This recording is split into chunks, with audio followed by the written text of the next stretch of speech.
Sir મારી periods 1.5 થી 2 મહિને આવે છે, તો શું એ નોર્મલ કહેવાય?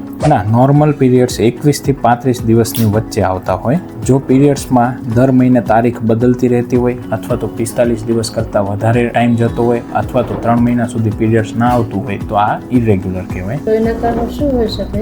આના મુખ્ય કારણો હોઈ શકે PCOD હોઈ શકે, થાઇરોઇડ હોર્મોનનું ઇમ્બેલેન્સ હોઈ શકે, પ્રોલેક્ટિનનું લેવલ વધારે હોઈ શકે, જીવનમાં કોઈ સ્ટ્રેસ હોય તો આવું થાય, અથવા તો સડન વેઇટ ગેઇન અથવા વેઇટ લોસ થયો હોય ત્યારે પણ આવું થતું હોય. અને અમુક પેશન્ટમાં એનિમિયા હોય તો પણ લોહીના ટકા ઓછા હોય તો પણ આવું થતું હોય.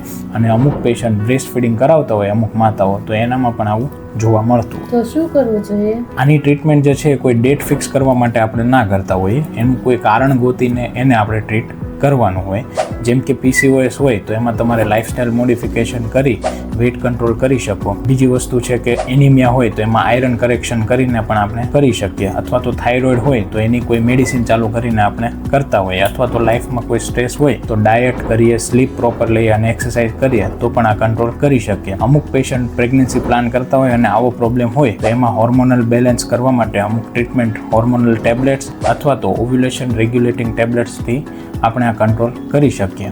આના માટે તમારી સાયકલ રેગ્યુલર ટ્રેક કરો અને જો ઇરેગ્યુલર હોય તો તમારા ગાયનેકોલોજીસ્ટનો આજે જ સંપર્ક કરો.